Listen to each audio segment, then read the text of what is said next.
Y estaba muy complacida de poder estar esta mañana, les decía, con todos y todas ustedes, porque hoy vamos a tocar un tema, la tercera de 3 charlas que se han llevado a cabo con la intención de la importancia de la prevención, de poder ayudar a las personas que sufren de obesidad mórbida, estos obesos que ya son muy grandes.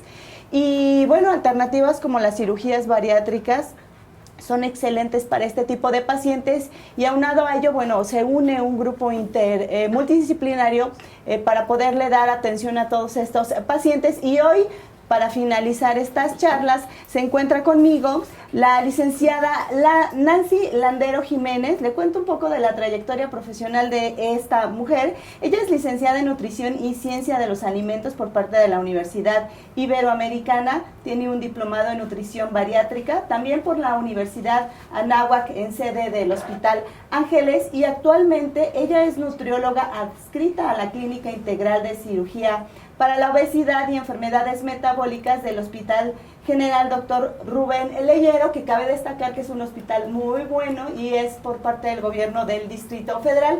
Y con ella vamos a platicar de la importancia de la alimentación de estos pacientes que les llaman super obesos, o que ya tienen un índice de masa corporal muy elevado y que requieren de una cirugía bariátrica. Licenciada, gracias por estar con nosotros esta mañana. Gracias por invitarme, muy buenos días, es un honor. Oiga, cuéntenos por favor, desde el inicio, a mí me gustaría que para toda la gente que hace favor de seguirnos a través de las redes sociales de la Federación Mexicana de la Diabetes, nos cuente desde la alimentación, la sana, la que nos va a llevar a evitar el sobrepeso. ¿Es en dónde da origen? ¿En casa? ¿En una parte cultural? ¿Con el acervo de la familia, de los amigos, de los maestros? ¿Cómo debería ser?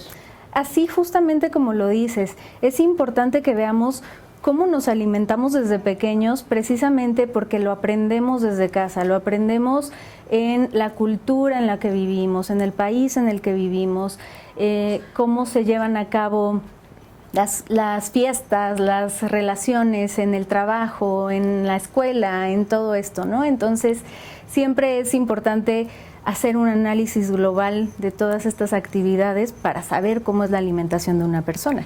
Alguna vez leía en un documento que decían que los latinos, particularmente los mexicanos, teníamos esta tendencia a socializar durante la comida. En otros continentes, por ejemplo en el europeo, he tenido oportunidad de estar por allá y en las reuniones de trabajo particularmente está prohibido el alimento. Y aquí la tendencia es diferente, a lo mejor somos más alegres, pero esa tendencia nos ha llevado a tener niveles muy elevados de obesidad hoy en día. Exactamente. De hecho, si te fijas, funerales, bautizos, sí, llámale como sea, comida. Siempre hay comida, exactamente. Entonces esto nos lleva mucho a enfocarnos en las emociones también a la comida, ¿no? Si hay una situación en la que yo estoy muy contenta o estoy celebrando algo, lo que sea, pues entonces me dan ganas de premiarme un poquito, ¿no? De ser un poquito autoindulgente. O al revés, ¿no? Me siento triste o lo que sea, y desde chiquita me acostumbraron a que callen a la niña dándole una paletita o lo que sea. Pues con eso ya empezamos con hábitos relacionados con las emociones. Tocas un punto muy importante, porque es premiar a los pequeños con comida. Se escucha constantemente esto: no premies a tu hijo con comida. ¿Cuál sería esta recomendación para evitar caer en este error, que pudiera ser un error cultural también, que nos pudiera llevar a tener una familia en exceso de peso y después tener este problema tan serio del exceso ya de la misma obesidad? Sí, claro. Siempre es importante evitar hablar de las cuestiones de peso con los niños, ¿no? Porque eso genera algunos otros problemas relacionados con la alimentación. Siempre es importante hablar de la salud con los niños, explicarles de la salud y trabajar mucho en que esto es un gusto, está bien si se te antoja, pero vamos a ver por qué no te hace bien. Exacto. Si te lo comes, sabes que vas a tener esta consecuencia, y entonces mejor le explicas al niño, porque el niño es un ser pensante que puede entender todo esto, y no le dices, no te levantas de la mesa hasta que te termines todo, o al revés, ¿no? Lo premias o lo castigas, cualquiera de estas dos formas de hacer las cosas hay que tratar de evitarlas desde pequeños, para que así no veamos la comida como un recurso emocional. ¿Cuál sería esta técnica si tenemos el plato del bien comer, pero ustedes los expertos dicen que entre más colorido sea el plato que voy a degustar, es una señal de que estoy comiendo más balanceado, más nutritivo? ¿Esto es cierto? Es totalmente cierto. De hecho, eso es lo que se busca en un paciente previo a la cirugía, enseñarlo a que su dieta sea completa y que sea variada y que sea suficiente y que vaya de acuerdo a su cultura y todo esto, pero principalmente que haya muchos colores. Cuando hay muchos colores ya sabes de entrada que va a haber suficientes vitaminas, que va a haber fibra, que va a haber proteínas, que va a haber buenos hidratos de carbono. Entonces, todo esto conforma una alimentación correcta. Incluso si te fijas, en el plato del bien comer vienen los cubiertos establecidos ahí, claro, porque también tenemos una costumbre de comer con las manos, claro, y sí es bien importante esta herramienta que tenemos con los cubiertos para llevar una alimentación adecuada. Ahora ya entrando de lleno en el ámbito de la nutrición y la alimentación, ¿cómo debe de ser, rápidamente explíquenos, licenciada, cómo debe de ser esta alimentación o reentrenamiento, le llamaría yo también, del paciente previo a la cirugía? Mira, cuando llega el paciente, llega con muchas frustraciones y con muchos bloqueos. De entrada, al ir con el nutriólogo, ya te hacen una cara como de, otra vez voy a hacer una dieta más para bajar de peso, ¿no? Entonces, para empezar, tenemos que trabajar mucho en el paciente de cambiar esta idea de que va a estar a dieta, ¿sí? Que tiene que empezar a ubicar cómo debe de comer, que así va a comer toda la vida y que puede comer rico sin necesidad de estar a dieta, como lo llamamos. Pero es que a lo mejor entendemos, valdría la pena aquí definir el concepto de dieta, porque a lo mejor erróneamente entendemos que el concepto de dieta es igual a restricción de ciertos alimentos, y dieta es de todos los días. Exactamente. Nosotros como nutriólogos y especialistas vemos la palabra dieta, o la clasificamos como el conjunto de alimentos que conforman tu alimentación. De todos los días. De todos los días. Si mi dieta consiste de tamales y atole, esa es mi dieta, ¿no? No necesariamente es una cuestión restrictiva o para pérdida de peso, ¿sí? Entonces, es cambiar la idea a un plan de alimentación en lugar de una dieta. Ahora, con base a la experiencia que usted tiene, ¿cómo se ve esta evolución previo a la cirugía? ¿El paciente está consciente? ¿El paciente llega informado? ¿El paciente está interesado, motivado? ¿O es un paciente que, bueno, desafortunadamente no ha tenido todos estos elementos para poder hacer conciencia? Claro. Llegó en el punto en el que ya está en ese concepto, pero hay que reentrenarlo, hay que enseñarle. ¿Qué tan complejo es? Es bastante complejo, porque normalmente son varios años de hábitos arrastrados y de costumbres aprendidas. Entonces, no se espera un cambio de un día para otro. Claro. Por eso se requiere de un entrenamiento, un seguimiento previo a la cirugía con el suficiente tiempo para que el paciente aprenda estos nuevos hábitos, ¿no? Entonces, es ir poco a poco estableciendo metas, también que el paciente se ponga las metas para decidir por cuál se empieza, ir poco a poco, porque si empezamos con todo de un jalón, tienes que hacer esto, todo de un jalón, el paciente termina frustrado, ¿no? Entonces siempre es importante ir poco a poco y enseñarle las cosas básicas hasta llegar a lo más importante. Este esquema paulatino que lo lleve al final al objetivo para continuar con lo que sería la cirugía, ¿más o menos cuánto tiempo le lleva a un paciente? Más o menos entre 3 y 6 meses, dependiendo del caso que tengamos frente a nosotros, ¿no? Si es un paciente que tiene comorbilidades, por ejemplo, requiere de un seguimiento por parte de medicina interna, en el cual se le nivelen todos estos, lo más posible, todos estos problemas, ¿no?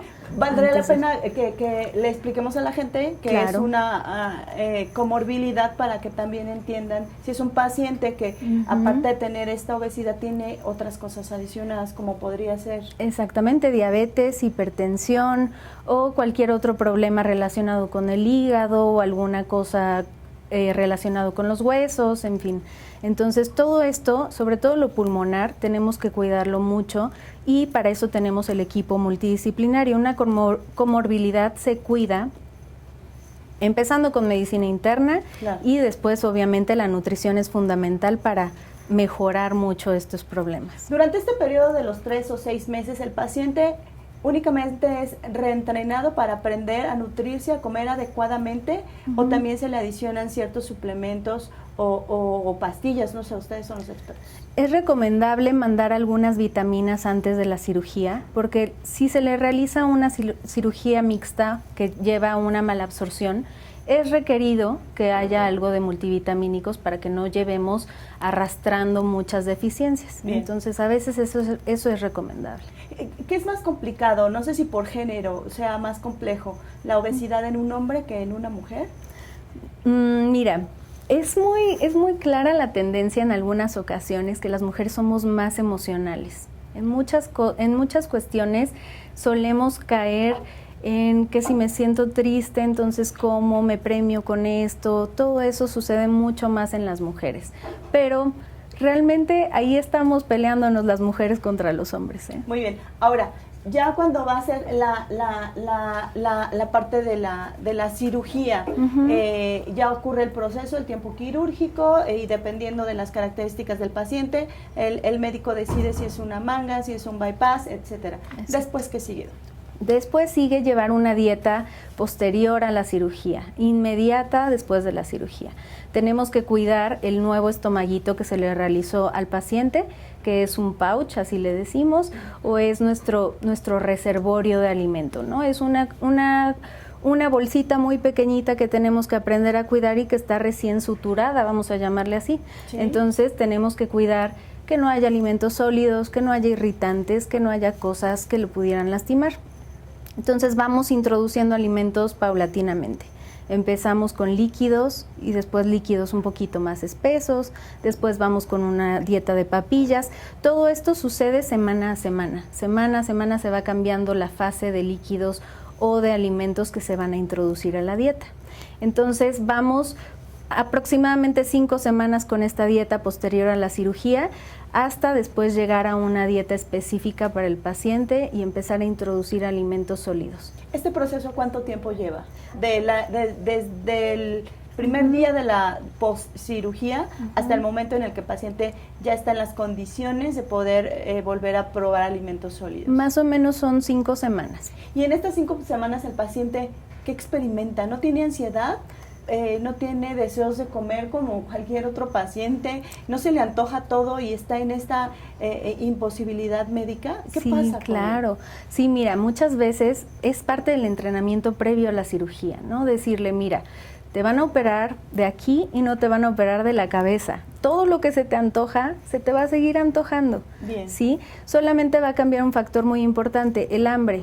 El hambre ya no la va a sentir, porque precisamente se modifican algunas funciones, algunas hormonas en el estómago que hacen que ya no sienta esa necesidad de comer. Y eso es muy favorable porque entonces se le puede antojar, pero no va a sentir este deseo imperioso de probar ese alimento. Exactamente. Muy bien, pues bueno, le agradezco a la gente que ya está presente en estas redes sociales. Búsquenos a través de la Federación Mexicana de la Diabetes. Estamos transmitiendo completamente en vivo en esta última charla relacionada con la cirugía bariátrica y todos los aspectos que conlleva esta tarea multidisciplinaria, y en compañía de los expertos de uno de los hospitales más importantes en esta materia, perteneciente al gobierno del Distrito Federal. Y preguntan, licenciada, que qué es la cirugía bariátrica. No sé si las niñas que nos están ayudando nos pueden poner ahí a lo mejor el nombre de quien lo pregunta para poderle dar su crédito, pero bueno, nos preguntan que qué es la cirugía bariátrica, licenciada. Ok, la cirugía bariátrica es una herramienta, una herramienta muy útil en pacientes con obesidad mórbida, como bien dijiste, obesidad muy grande, vamos a llamarle, en la que reeducamos al paciente a comer, restringiendo la cantidad de alimento que consume y restringiendo la cantidad que absorbe de ciertos nutrimentos. Muy bien. Y esta cirugía, ¿quiénes son candidatos? Porque a lo mejor yo podría pensar que soy obesa, ¿no? Me veo en el espejo o me dice mi médico, tú estás en un grado de sobrepeso u obesidad, digo, bueno, entonces me vendría bien operarme para aprender a comer menos o para que esta cirugía me ayude a comer menos. ¿Así funciona? Normalmente tenemos que valorar el índice de masa corporal del paciente. Ese es bien importante. ¿Qué es el índice de masa corporal? El índice de masa corporal es la relación de la estatura, del peso entre la estatura al cuadrado. Es decir, lo que yo mido entre lo que yo peso entre lo que yo mido al cuadrado. Si yo peso 50 y mido 1,60, hago esa fórmula y lo que resulte me va a dar un porcentaje. Exactamente. Y ese porcentaje se determina si estoy en obesidad o no, y si es obesidad, en qué tipo o qué grado de obesidad. Exactamente, exactamente. Normalmente sacamos esta relación y vemos el rango en el que nos encontramos. Si estamos en un peso bajo, en un normopeso, en un sobrepeso o en obesidades ya mórbidas clase 1, 2 y 3, ¿no? Y todo esto depende. Para la cirugía dependemos del índice de masa corporal y de las enfermedades asociadas a la obesidad. Porque también hay que tener en mente que la obesidad es una enfermedad también. ¿Existen personas que pudieran no ser candidatas a este tipo de cirugías, aún teniendo un índice de masa corporal elevado? Claro, tenemos que cuidar también el aspecto psicológico, por ejemplo, ¿no? Hay infinidad de cuestiones por las que un paciente puede no ser candidato, pero por ejemplo, una cuestión psicológica en el que el paciente tenga esquizofrenia o atracón, o alguna cosa que detectemos previo a la cirugía que sepamos que el paciente le vamos a hacer más un daño que un beneficio. O sea, es decir, un trastorno por atracón no sería un candidato para este tipo de cirugía, porque el trastorno es más complejo que quitarle la obesidad. Exactamente. Exactamente. Bueno, siguen las preguntas. También preguntan que cuál es la importancia de la nutrición en el tratamiento para la obesidad, licenciada. Gracias por sus preguntas. Es muy importante porque si no aprendemos a comer, si no aprendemos a alimentarnos y sobre todo comiendo rico, porque no se trata de estar a dieta y comer como si estuviéramos enfermos, ¿no? Es importante aprender a combinar los alimentos para tener una mejor conciencia y hacer elecciones informadas, ¿no? Si yo nada más como porque es la recomendación de la vecina, no me va a funcionar. Necesito tener un cuidado por un profesional, tanto psicológico como nutricional. Ahora bien, esta dieta en donde ustedes le platican al paciente